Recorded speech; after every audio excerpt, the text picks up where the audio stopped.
Hello, this is Chick Chang back with part 2 summary of Halo Co Protocol. If you haven't seen part 1, it'll be in the description below. Let's get to it. Thel and his surviving bridge crew wake up in a cell among the rubble, which is what this asteroid city is called. Wishing he would have died on the ship instead because it is shameful to have been captured. Kind of mind-boggling to me because he'd rather die than live to fight another day, but being as unforgiving a race as the Sangheili are, I guess it kind of makes sense. Jorah is badly injured to the point of his leg being useless, and he has sharpened a bed leg and asks Thel to kill him. He doesn't have the courage to do it himself, and, well, probably the strength to do it either. Thel agrees and stabs him through the head. Feels a bit better about having a weapon, and, well, just has to wait for a moment to strike. On the rubble as well, Delgado, he's handcuffed and kind of just chilling with a bunch of guards. Guards are all playing cards together and don't really want to talk to him. However, one of them eventually tells him that the Kestrel's back, so they don't need him really anymore for the data. Which is kind of worrisome for Delgado because, well, he kind of needs to be needed or else he's going to end up dead.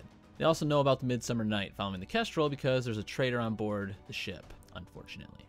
Speaking of the Midsummer Night, getting closer to the rubble, Keyes notices that the Kestrel and the surroundings seem to be adjusting to their movements. Zhang agrees and tells Keyes to get ready to jump out and spy from further back, but suddenly an explosion happens from within the ship. Campbell, one of the other crewmates on the bridge, gets up and shoots Zhang twice. She turns and shoots the other two that are charging towards her. But before she is able to shoot Keyes, he collides with her and wrestles with her pistol. She tells him that she couldn't let Zhang get them killed, and that the insurrectionists will eventually win, before killing herself. Engineering calls up and says that the coolant tanks were bombed, and that they need way too much time in order to get it fixed. So Keyes recommends using the thrusters to get behind an asteroid. Zhang, who's still alive, wants to move away from the structure. Keyes follows his orders, and does just that. They are fired on by the insurrectionists and eventually hit with a MAC round. Zhang heads down to engineering himself to drop the nukes on board. The rubble hails Midsummer Night, warning that they will fire another MAC round if they try to move. Zhang answers eventually, saying that they will all stand down, and demands a show of mercy since he didn't nuke the rubble itself. Then a medic calls up to Keyes saying that Zhang is down. Keyes runs down and tries to comfort Zhang. Zhang tells Keyes that he didn't crash his ship into the Covenants for revenge like everyone says. He did it because his people would have died if he didn't do it anyways. He didn't have another choice. He had to think outside the box and make most of the really crappy situation he was in. Zhang eventually dies of his gun wounds, and Lee from the bridge calls asking what the ODST should do since the insurrectionists are getting ready to board. Keyes tells her to stand down, and everybody to stand down, and follow Zhang's orders, and asks for directions on how to get there because he wants to meet them himself. Back with Thel in his cell, he throws the bed leg spear at an Ungoy who is trying to guard their cell during a short little power outage where the lights go out. They eventually are able to escape the cell after pulling the Ungoy closer to getting the keys. They kill a few Kigyar, stating that shouldn't imprison Sangheili because this can happen. Eventually they commandeer a ship and decide what they should do. Back on the Petya with the Spartans, Mike sees the Shivas detonate and tells Jai a UNSC Prowler might be in the system. Adriana sees it too and just getting rocked by the insurrectionists, which frustrates her because she wonders how could they be so stupid to get caught out like that. Jai wants to suit up and go help, but Mike tells him it'd be suicide, there's nothing they can do.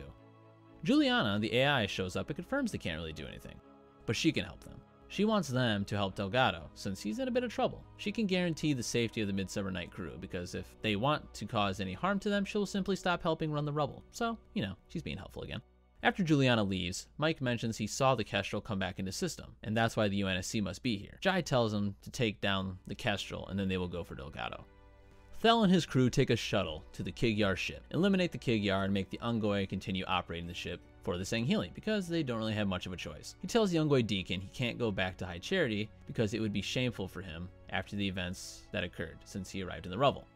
He then tells the Ungoy a story about a Kaidan from his keep a long time ago. The Kaidan had lost a battle to a rival, and then was jailed afterwards, being mocked constantly by the invaders of his home.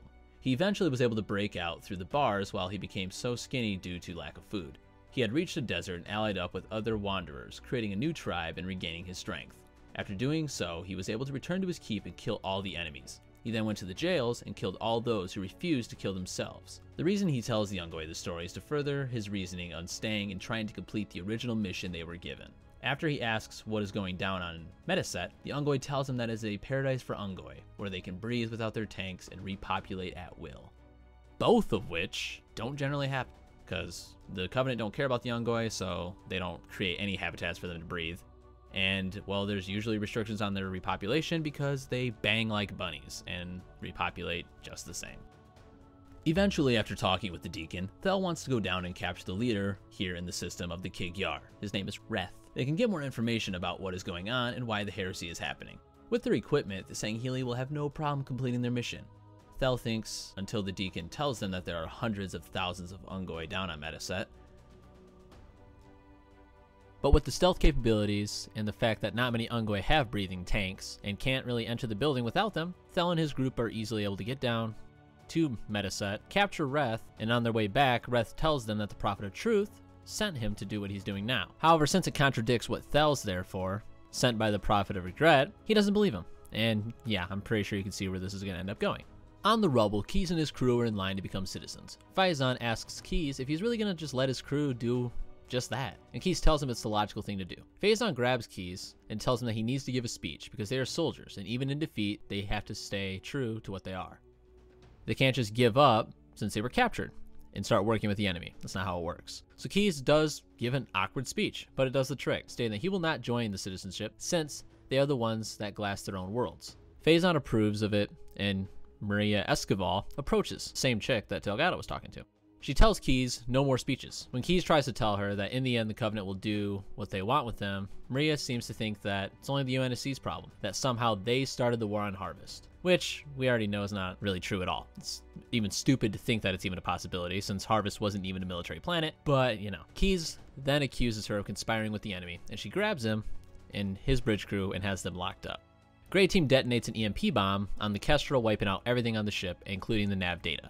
It's kind of a short summary, but I mean, that's basically what they do. They fly over, fight a couple guys, detonate an EMP, get away. A guard tells Delgado that they need to go to Bonifacio's working ship since the Kestrel was attacked. Delgado knows it was the Spartans that did it, and that now he's needed because the only other nav data in the system, he knows where it is.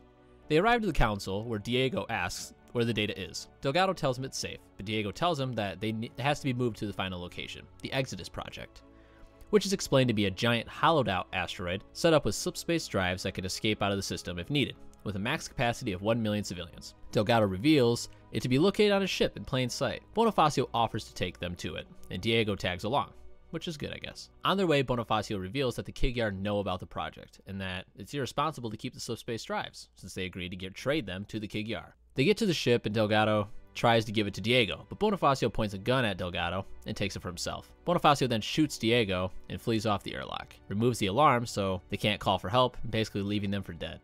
Delgado at this point activates the beacon Adriana gave him. So they go to his ship, Bonifacio takes it, and then basically Delgado points a gun at him, and then Bonifacio's not happy with that, so he threatens to shoot Diego. Well, Delgado's not just going to let him leave with the nav data, so he tries to call his bluff. Well, Bonifacio wasn't bluffing. He shoots Diego. Back aboard the vessel with Thel, he confronts Saul, who is continuing interrogation with Reth after being ordered not to do so. So because of the disobedience, Thel has him scar his arms by cutting them and crossing patterns to inflict constant pain and to be seen as a reminder of his disobedience. Suicide is preferred by the Sangheili, of course, but Thel needed all able bodies he had left in order to complete his mission. Thel then talks to Reth about why he's there, and after sits with Jar after removing Reth's bonds. Jar asks if they are among a war between prophets, but they don't know. Reminds him that they will continue with their orders, and if the Prophet of Truth shows up and tells him to stop, he will. Reth convinces the Ungoi on the ship to help him escape down to Mediset. Mike flies the Petya and connects to the airlock that Delgado and Diego are in. Jai gets them both aboard their ship and puts Diego in cryo for all the good he can do now since Diego's dead. Delgado regains consciousness and looks for Diego, but sees the look on Jai and Adriana's face. He curses Bonifacio's name, and Juliana asks what happened. Delgado tells her what he did in taking the data, shooting Diego, and leaving him to die. Juliana admits that he was sketchy, but didn't think he would do anything like this. When Delgado sees them all glancing at each other, he gets defensive, for good reason, and tells him that he didn't do this. Why would he put his life at risk, break the airlock, also killing Maria's brother? Jai admits it's a good point and tells Delgado they started working with Juliana when the Jackals were getting too close to the nav data. Then they see most Kig-Yar vessels moving towards Mediset, and Jai wonders if it could be an invasion that Juliana might have been worried about. But to be sure, Juliana needs to be installed on the Kig-Yar vessel in order to go through their files. They develop a plan to break out the ODSTs that are locked up to help storm the Kig-Yar ship with Jai in order to install Juliana.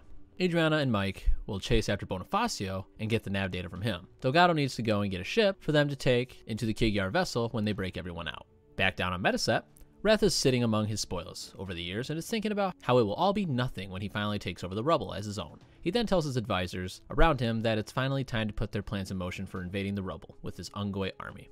Locked up in jail within the rubble, Keyes hears commotion outside, so him and Faison are asking each other if they can hear what's going on. A guard tells him to shut up, but suddenly an explosion happens at the door and takes the rest of the guards out. Jai is seen when the dust settles, and he asks who's in charge. Keyes steps forward, and Jai rips the bars out by hand and tells him about a proposition he has for him and the rest of the ODSTs. While the rest are getting out, Jai tells Keyes about the mission to storm the vessel, get Juliana on, and then get them back onto their ship, which Keyes and the ODSTs are down for, since rotting in a cell is the opposite of fun. Thel realizes that Reth escaped while talking to an Ungoi, and the Ungoi explains it is hard to know whose orders to follow when lords are fighting against lords, since Reth commands all that are in the area at the moment. But this doesn't really seem to bother Thel very much. He sees Saul shameful of his actions, unwilling to meet his eyes. Thel tells him that scars will only bring him shame if he doesn't die triumphantly in battle, which picks up his spirits and refills his motivation. Thel then tells Jar about his plans to attack the Infinite Spoils, since he wants a stronger ship. The Infinite Spoils is the main Kig-Yar vessel in the area.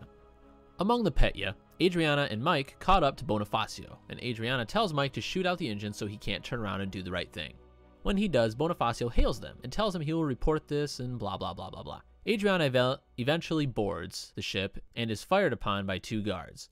She dispatches them quickly, and another guard throws up his gun and surrenders. Adriana talks to him about where Bonifacio is, as she learns he's inside an escape pod, but he hasn't left yet. Because, well, if he tries to leave, Mike will just shoot him and destroy him. Bonifacio gets a hold of her and tells her that he will leave the nav data if she lets him go. After debating for a bit, she agrees only because they really need to get back to Jai and help board the ship. So, Bonifacio dips out and tells her that the nav data is above the door where she came in. After retrieving it, she leaves out the door she came in and heads back to Jai. Keyes and the ODSTs board a ship called the Mighty Sparrow with Delgado and are on their way down for the mission. They start heading to the Infinite Spoils, yes, the same ship that Thel wants to attack, in order to attack from a docking port while other ODSTs attack from the hangar, to confuse the Kig-Yar. They get close to the ship without alerting it, using a debris field as cover. After boarding, Jai and the ODSTs are easily able to get to the command deck, since most of the Kig-Yar are fighting in the hangar. Jai then heads back to escort Keyes, who pulled Juliana and waits for him at the door. Delgado radios in and tells him that Mike and Adriana completed their mission and they're on their way. After getting Keyes to the bridge, he plugs Juliana in and they defend the bridge while she scans for files. While this is going on, Delgado lets them know that another Covenant vessel is on their way. We know this vessel's Thel and his group that wants the Infinite Spoils. After they attack the Mighty Sparrow, Delgado leaves with Faison to board the Infinite Spoils as well, leaving the ship behind and to buy time, leaving it to block the way of Thel. Juliana finds out about the plans to attack the rubble and wants to be pulled and get off the ship ASAP. Keyes does so and leaves with everyone to get to the hangar and rally with the rest of the attack force. Faison and Delgado run into some Kig-Yar along the way, and Faison is shot down. He's still alive, but he's bleeding badly and he won't be able to make it out. Delgado helps finish off the running Kig-Yar and sits with him till help arrives. Faison gives him his weapon and tells him to leave his pistol since he doesn't want to hold him back, not wanting to leave since it will put others at risk. Delgado eventually agrees and leaves his pistol with him and heads to the hangar. Once out of earshot, he calls Jai and tells him the situation, and Jai tells him he's on his way. Thel and Jar board the Infinite Spoils, and eventually, after burning through the Mighty Sparrow, they're able to actually dock. They turn the corner after getting on the ship, and Jar is shot, but he's able to kill Faison, who is sitting on the ground, shooting him right through the head. Thel tells him he's lucky that he wasn't better armed, since he could be the one that's dead right now. They talk for a bit at this point about how the humans are showing some honor, staying behind to surprise them, but Thel just blows it off. Out of the corner of Thel's eye, though, he sees a blur running at him and strikes him at full speed. This blur being Jai. They fight over his pistol and seem to be evenly matched, which boggles Thel, since they can't be the same. He's fighting a human. The pistol is thrown and Jai pulls out his knife. Thel pulls out his sword, and it looks like they're about to battle. However, Jai sees Faison that he's already dead, so he bolts for the hangar bay. Thel and Jar follow, wondering what the hell he was just fighting, and they see a battle going on in the hangar. They decide what the humans did for him clearing out the ship and all was pretty much a favor, so they just decide to leave with it. In the hangar, Keyes tells Jai and Delgado his plan to flush out the airlock since everyone is prepped for vacuum and only a few of the Kig-Yar really are. In order to do this though, they need Juliana plugged in. So Keyes hands Delgado the chip with Juliana and tells him that Jai will cover him. They run over to the council thinking that it's out of the way, but turns out it's in the wide open. Easy pickings for any Jackal snipers. If you played Halo 2, you know what we're talking about. Jai asks for the chip so he can do it himself, that way Delgado doesn't have to get shot. He runs over, killing some Kig-Yar along the way, and Delgado does his best to try and cover for him, but he doesn't really have a good shot. Jai runs back after getting Juliana plugged in and tells her to vent the air, killing most of the Kig-Yar. The ODSTs are able to easily clear any stragglers with ease. Thel and Jar go through the files themselves on the infinite spoils, and find out Reth was telling the truth about his mission in the rubble. Doesn't bother Thel much though, since they did what they were told by another prophet. He contacts Reth and tells him he will start attacking around the rubble, while he goes after the Exodus project. Reth doesn't protest, but he's not really happy to be talking to him either, and he quickly ends the call. And then there's Bonifacio. Still flying through space in the escape pod, calls out for help, and Reth contacts him, asking him if he's got the nav data.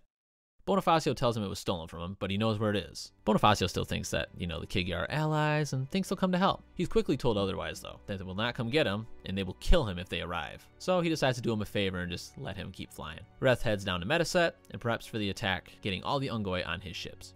And then for the first time in a while, we see the point of view from the prophets. It just so happens that the prophet of Regret and Truth are talking about their missions in which they sent followers of the journey to the same place tasked with different orders. They argued about whose fault it is and what they need to do to clean up this mess. The Jiralhane must be killed because of what they saw, and there's no news of either mission to reach High Charity. So basically they want to silence all those involved with the missions in the rubble because it's really been a failure so far. And that is all for part 2 of Halo Code Protocol. Part 3 will be in the description below and finishes the summary on the rubble. See you in the next video. Check Chang out.